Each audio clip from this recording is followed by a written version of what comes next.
മലയാളി പ്രേക്ഷകരെല്ലാവരും ഇപ്പോൾ നോക്കിക്കാണുന്നത് ഗോപി സുന്ദറിൻ്റെ ജീവിതത്തിലേക്ക് തന്നെയാണ്. അതിന് പ്രധാനപ്പെട്ട ഒരു കാരണമുണ്ട്. ഓരോ ദിവസവും ഗോപി സുന്ദർ പങ്കുവയ്ക്കുന്ന പോസ്റ്റുകൾ തന്നെയാണ് അതിന് പ്രധാനപ്പെട്ട കാരണം.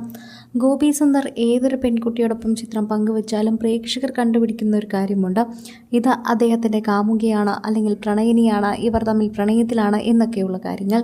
എന്നാൽ ഇപ്പോൾ ഗോപി സുന്ദർ പങ്കുവച്ചിരിക്കുന്ന ഒരു പോസ്റ്റാണ് സോഷ്യൽ മീഡിയയിൽ വൈറലായി മാറുന്നത്. ഗോപി സുന്ദറിനോടൊപ്പം പ്രിയ മയോനി തന്നെയാണ് നിൽക്കുന്നത്. മയോനി എന്ന ഇൻസ്റ്റഗ്രാം പേജിലൂടെ പ്രേക്ഷകർക്ക് വളരെയധികം സുപരിചിതയായ ഗായികയായ പ്രിയ നായർക്ക് ആശംസകളേകി എത്തുന്ന ഗോപി സുന്ദറിന്റെ പോസ്റ്റാണ് സോഷ്യൽ മീഡിയയിൽ വൈറലാകുന്നത്. അടുത്ത ജന്മത്തിലെങ്കിലും ഗോപി സുന്ദറായി ജനിച്ചാൽ മതി എന്നാണ് പ്രേക്ഷകർ ഇത് കണ്ട് കമന്റ് ചെയ്യുന്നത്. ഇത് കളിയാക്കിക്കൊണ്ടുള്ള കമന്റുകളാണ്. ഓരോ പ്രാവശ്യം ഓരോ കാമുകി അല്ലെങ്കിൽ ഓരോ പെൺകുട്ടി എന്ന രീതിയിലാണ് പ്രേക്ഷകരെല്ലാവരും ഇത് കളിയാക്കുന്നത്. സോഷ്യൽ മീഡിയയിൽ ഏറ്റവും കൂടുതൽ വിമർശനങ്ങൾ നേരിടുന്ന സംഗീത സംവിധായകനാണ് ഗോപി സുന്ദർ.